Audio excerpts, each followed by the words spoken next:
नमस्कार दोस्तों, स्वागत है मेरे YouTube channel UGC net JRF Hindi में। हम अपनी नाटक की श्रृंखला जारी रख रहे हैं। जैसा कि आपको पता है, हम 2 नाटक पढ़ चुके हैं। आज हम तीसरा नाटक पढ़ने जा रहे हैं, जिसका नाम है चंद्रगुप्त। जयशंकर प्रसाद द्वारा लिखित चंद्रगुप्त नाटक है, जो आज हम शुरू करने जा रहे हैं। इसके डायलॉग, इसके जो पात्र के जितने भी कथन होते हैं, वह हमेशा एग्ज़ाम में पूछे जाते हैं। तो एग्ज़ाम के नज़रिए से आप इसके इम्पॉर्टेंट पॉइंट नोट भी करिएगा और इसे रिपीट भी देखिएगा या सुनिएगा, क्योंकि हम इसे जितनी बार भी पढ़ते हैं, कम से कम 2 से 3 बार पढ़ना बहुत ज़रूरी है। क्योंकि हम एक बार पढ़ लेते हैं, हमें लगता है कि हम क्वेश्चन कर ले जाएंगे, लेकिन नहीं कर पाते और वहाँ से ही प्रश्न हमारे गलत हो जाते हैं और इस वजह से हम 1-1 या 2-2 मार्क्स से रह जाते हैं। हमारा नेट नहीं हो पाता या JRF नहीं हो पाता। तो कृपया करके इम्पॉर्टेंट पॉइंट्स नोट कर लीजिएगा। आइए शुरू करते हैं जयशंकर प्रसाद द्वारा रचित चंद्रगुप्त नाटक। पहले इसके पात्र परिचय को देख लेते हैं। पहले देखेंगे पुरुष पात्र, जिसमें है चाणक्य, मौर्य साम्राज्य का निर्माता, जिसे विष्णुगुप्त भी कहते हैं।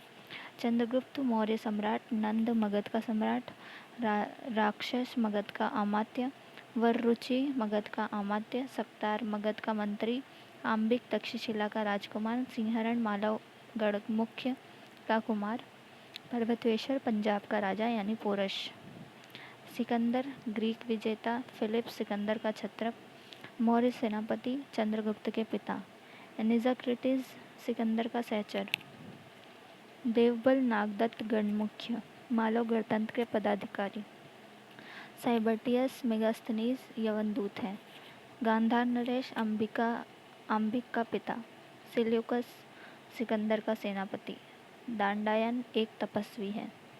आइए स्त्री पात्र देखते हैं।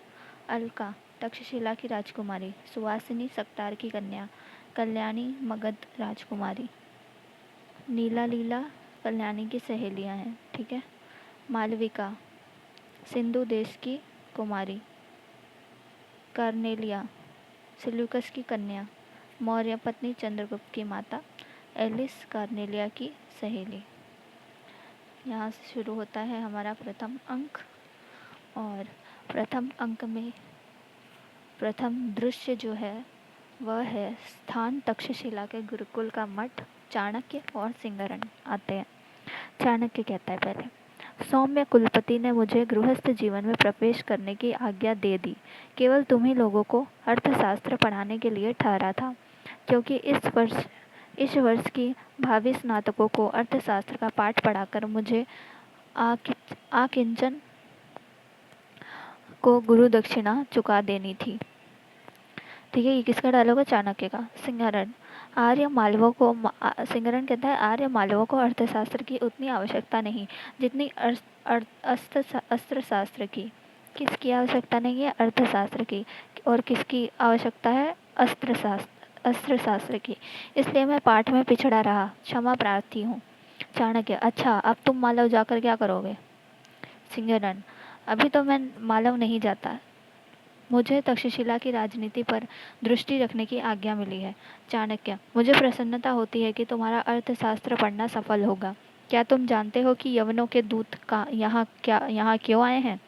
सिंहरण, मैं उसे जानने की चेष्टा कर रहा हूँ। आर्यावर्त का भविष्य लिखने के लिए कुचक्र और प्रताड़ना की लेखनी और मसी प्रस्तुत हो रही है। उत्तरापथ के खंड राजद्वेष से जर्जर है। शीघ्र भयानक विस्फोट होगा।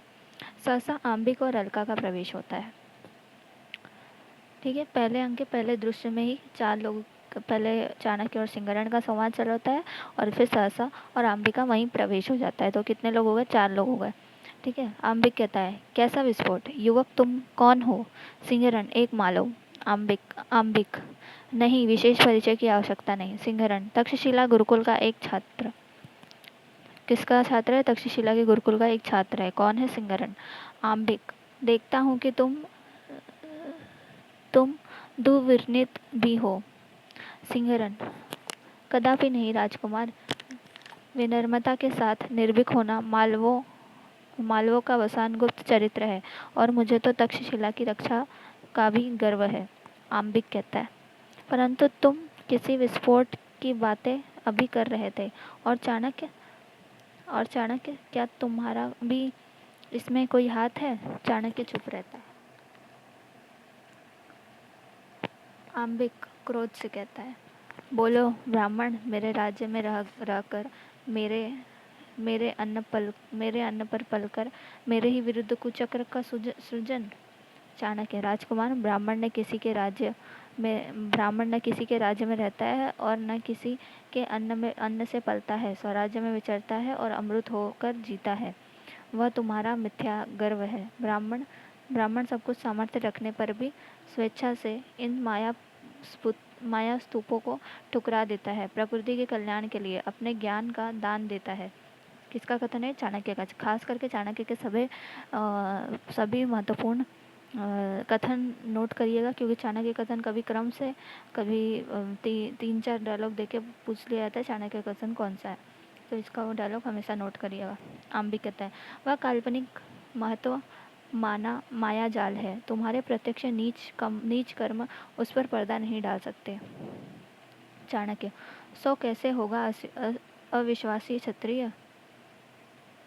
इसी से दस्यु और म्लेच्छ साम्राज्य बना रहे हैं और आर्य जाति पतन के कागार पर खड़ी एक धक्के की राह देख रही है।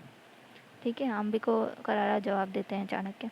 आम्बिक कहता है, और तुम धक्का देने का कुचक्र विद्यार्थी को सिखा रहे हो? सिंगरन कहता है, विद्यार्थी और कुचक्र? सिंगरन आम्बिक के विपक्ष में कहता है, विद्यार्थी और कुचक्र? असंभव, यह तो वे ही कर सकते हैं जिनके हाथ में अधिकार हो, जिनका स्वार्थ समुद्र से भी विशाल और सुमेरु से भी कठोर हो, जो यौवनों की मित्रता के लिए स्वयं वाल्हीक तक। आम्बिक कहता है, बस बस दुर्धर्ष युवक, बता तेरा अभिप्राय क्या है? सिंहरन, कुछ नहीं। आम्बिक, नहीं बताना होगा, मेरी आज्ञा है। सिंहरन, गुरुकुल में केवल आचार्य की आज्ञा सिरोधार्य होती है। अन्य आज्ञाएं अवज्ञा के कान से सुनी जाती हैं। राजकुमार। अलका, भाई, इस वन निर्जर के समान स्वच्छ और स्वच्छंद हृदय में कितना बलवान वेग है। यह अवज्ञा भी स्पृहणीय है, जाने दो। आम्बिक, चुप रहो अलका, यह ऐसी बात नहीं है जो यूं ही उड़ा दी जाए, इसमें कुछ रहस्य है। चाणक्य चुपचाप मुस्कुराता है। सिंहरन, हाँ हाँ, रहस्य है। यवन आक्रमणकारियों के पुष्कल स्वर्ण से पुलकित होकर आर्यावर्त की सुख रजनी की शांति निद्रा में उत्तरापथ की अर्गदा धीरे से खोल देने का रहस्य है। क्यों राजकुमार? संभवतः तक्षशिलाधीश वाल्हीक तक इसी रहस्य का उद्घाटन करने गए थे। आम्बिक पैर पटक कर, ओह असह्य युवक, तुम बंदी हो। सिंहरन, कदापि नहीं, मालव कदापि बंदी नहीं हो सकता। आम्बिक तलवार खींचता है, चंद्रगुप्त सहसा प्रवेश करके। ठीक है, चंद्रगुप्त कहते हैं, ठीक है। देखिए लाइन से किसका क्रम चल रहा है, पहले चाणक्य, फिर सिंहरन, फिर आम्बिक, फिर अलका और अब चंद्रगुप्त। ठीक है, चंद्रगुप्त सहसा प्रवेश करके, ठीक है, प्रत्येक निरपराध आर्य स्वतंत्र है, उसे कोई बंदी नहीं बना सकता है। यह क्या राजकुमार, खड़ग को कोस में स्थान नहीं है क्या? सिंहरन व्यंग से कहता है, वह तो स्वर्ण से भर गया है। आम्बिक, तो तुम सब कुचक्र में लिप्त हो और इस मालव को तो मेरा अपमान करने का प्रतिफल मृत्यु दंड अवश्य भोगना पड़ेगा। चंद्रगुप्त, क्यों, वह क्या एक निसहाय छात्र तुम्हारे राज्य में शिक्षा पाता है और तुम एक राजकुमार हो, बस इसलिए? आम्बिक तलवार चलाता है। चंद्रगुप्त अपनी तलवार पर उसे रोकता है। आम्बिक की तलवार छूट जाती है। वह निसहाय होकर चंद्रगुप्त के आक्रमण की प्रतीक्षा करता है। बीच में अलका आ जाती है। सिंहरन, वीर चंद्रगुप्त, बस जाओ राजकुमार, यहाँ कोई कुचक्र नहीं है, अपने कुचक्रों से अपनी रक्षा स्वयं करो। चाणक्य, राजकुमारी, मैं गुरुकुल का अधिकारी हूँ, मैं आज्ञा देता हूँ कि तुम क्रोधाभिभूत कुमार को लिवा जाओ। गुरुकुल में शास्त्रों का प्रयोग शिक्षा के लिए होता है, द्वंद्व युद्ध के लिए नहीं। विश्वास रखना, इस दुर्व्यवहार का समाचार महाराज के कानों तक न पहुँचेगा। अलका, ऐसा ही हो, चलो भाई। क्षुब्ध आम्बिक उसके साथ जाता है। किसके साथ? अलका के साथ चला जाता है। चाणक्य चंद्रगुप्त से कहता है, तुम्हारा पाठ समाप्त हो चुका है और आज का यह कांड असाधारण है। मेरी सम्मति है कि तुम शीघ्र तक्षशिला का परित्याग कर दो और सिंहरण तुम भी। चंद्रगुप्त, आर्य यह मगध है और यह मालव। अच्छा होता कि यही गुरुकुल में हम लोग शस्त्र की परीक्षा भी देते। चाणक्य, क्या यही मेरी शिक्षा है? बालकों की सी चपलता दिखलाने का यह स्थल नहीं। तुम लोगों को समय पर शस्त्र का प्रयोग करना पड़ेगा, परंतु अकारण रक्तपात नीति विरुद्ध है। चंद्रगुप्त कहता है, चंद्रगुप्त क्या कहता है?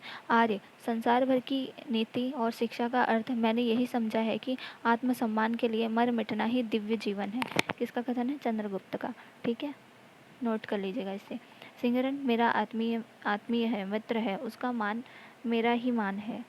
अब चाणक्य कहता है, देखूंगा कि किस आत्मसम्मान के भविष्य परीक्षा में तुम कहाँ तक उत्तीर्ण होते हो।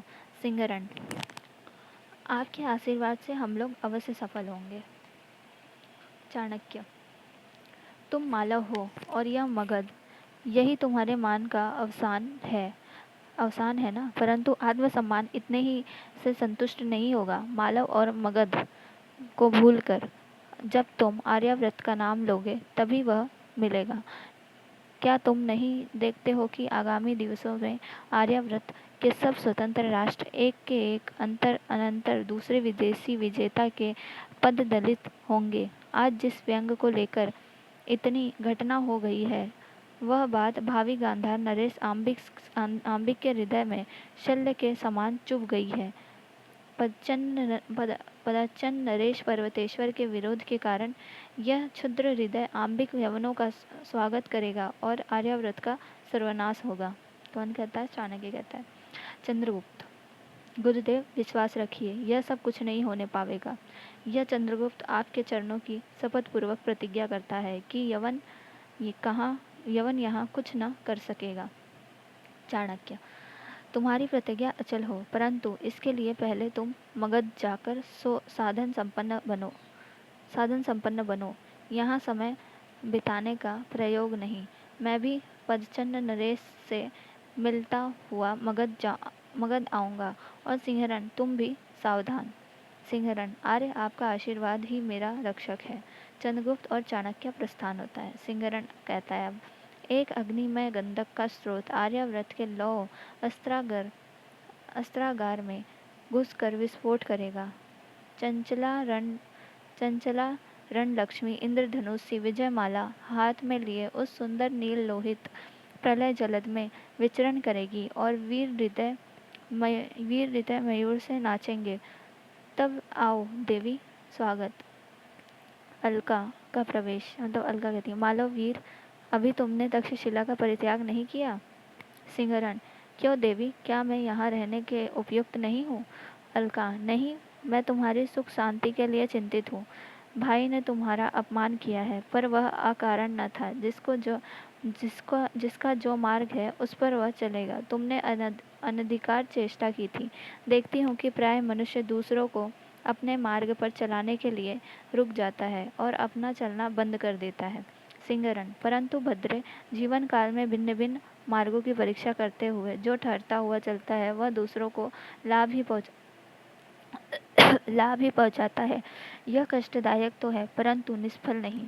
अलका, किंतु मनुष्य को अपने जीवन और सुख का भी ध्यान रखना चाहिए। सिंहरण, मानव कब दानव से दुर्दान पशु से भी बर्बर और पत्थर से भी कठोर, करुणा के लिए निर्वकाश हृदय वाला हो जाएगा, नहीं जाना जा सकता। अतीत सुखों के लिए सोच क्यों, अनागत भविष्य के लिए भय को, और वर्तमान को मैं अपने अनुकूल बना ही लूँगा। फिर चिंता किस बात की? किसका कथन है? यह सिंहरण का कथन है और परीक्षाओं में रिपीट होकर कम से कम 5 से 6 बार पूछा जा चुका है, तो उम्मीद है यह आगे भी पूछा जाएगा। इसे फिर से नोट करिएगा। सिंहरण कहता है, अतीत सुखों के लिए सोच क्यों, अनगत भविष्य के लिए भय क्यों, और वर्तमान को मैं अपने अनुकूल बना ही लूँगा। फिर चिंता किस बात की? अलका कहती है, मालव, तुम्हारे देश के लिए तुम्हारा जीवन अमूल्य है और वही यहाँ आपत्ति में है। सिंहरण, राजकुमारी इस अनुकंपा के लिए कृतज्ञ हुआ, परंतु मेरा देश मालव ही नहीं गांधार भी है। यही क्या समग्र आर्यावर्त है? इसलिए मैं। अलका आश्चर्य से, क्या कहते हो? सिंहरण, गांधार आर्यावर्त से भिन्न नहीं है, इसलिए उसके पतन को मैं अपना अपमान समझता हूँ। अलका निश्वास लेकर, इसका मैं अनुभव कर रही हूँ, परंतु जिस देश में ऐसे वीर युवक हों उसका पतन असंभव है। मालव वीर, तुम्हारे मनोबल में स्वतंत्रता है और तुम्हारी दृढ़ भुजाओं में आर्यावर्त के रक्षण की शक्ति है। तुम्हें सुरक्षित रहना ही चाहिए। मैं भी आर्यावर्त की बालिका हूँ, तुमसे अनुरोध करती हूँ कि तुम शीघ्र गांधार छोड़ दो। मैं अम्बिक को शक्ति भर पतन से रोकूंगी, परंतु उसके न मानने पर तुम्हारी आवश्यकता होगी। जाओ वीर। सिंहरण, अच्छा राजकुमारी, तुम्हारे स्नेहानुरोध से मैं जाने के लिए बाध्य हो रहा हूँ। शीघ्र ही चला जाऊंगा देवी, किंतु यदि किसी प्रकार सिंधु की प्रखर धारा को यवन सेना न पार कर सकती। अलका, मैं चेष्टा करूंगी वीर, तुम्हारा नाम? सिंहरण, मालवगढ़ का राष्ट्रपति का पुत्र सिंहरण।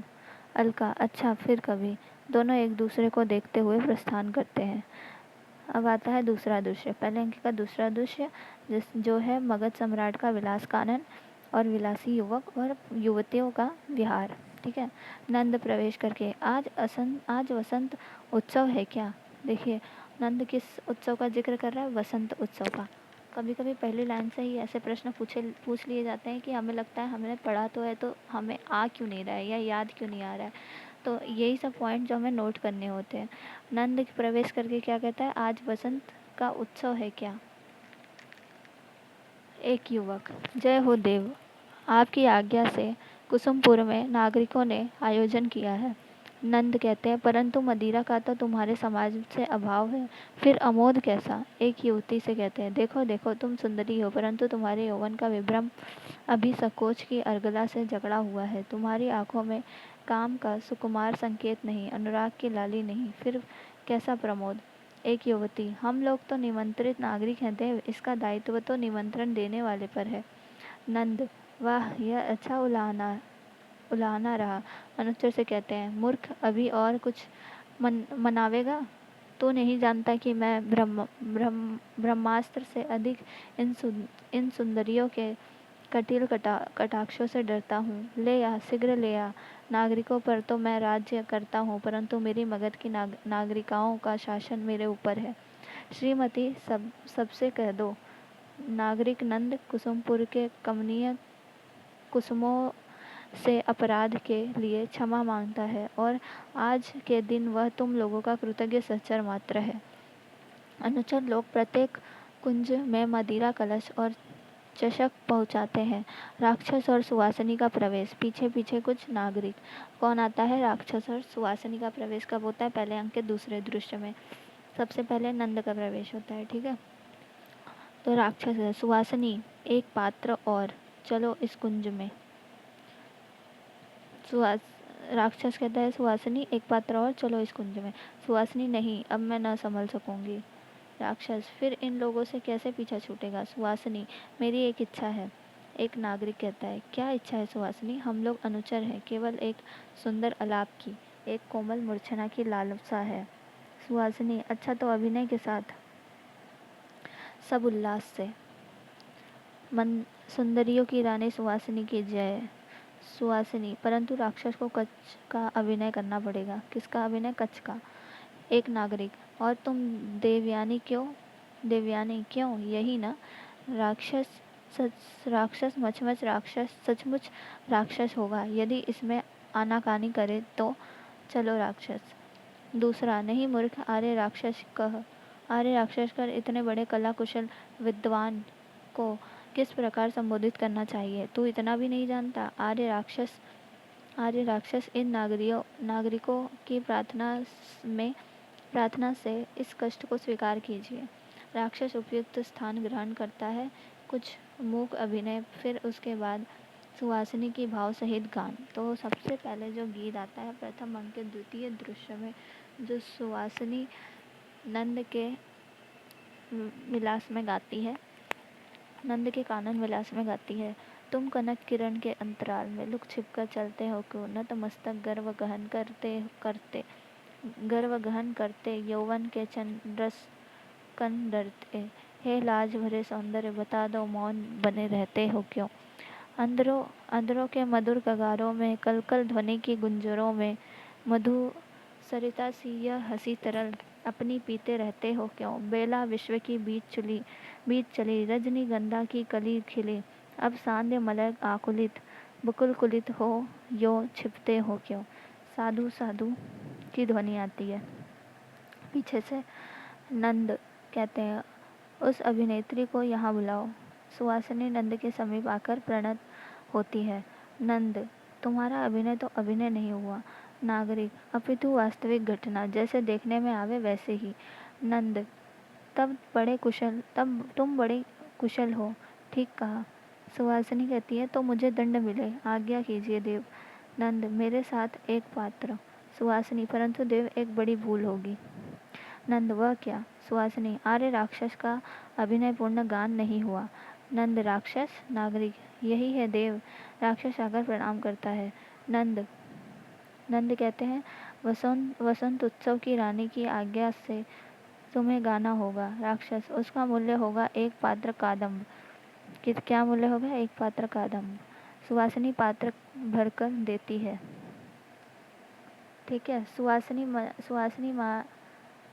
सुहासिनी भान का मुख अभिनय करती है। राक्षस सुहासिनी के सम्मुख अभिनय सहित गाता है। अब राक्षस गाता है। पहले सुहासिनी गा रही थी, अब राक्षस गाता है। निकल मत जहर दुर्बल आ, लगेगा तुम्हें हंसी का शीत। सरब नीरव माला के बीच, तड़प ले उपला सी भयभीत। पड़ रहे पावन प्रेम फहार, उलन कुछ कुछ है मीठी पीर। संभाले चल कितनी है दूर, प्रलय तक व्याकुल हो न अधीर। अश्रमय सुंदर विरह निशीथ, अरे तारे न ढुलकते आ। न उफना दे आंसू है भरे, उन्हीं आँखों में उनकी चाह।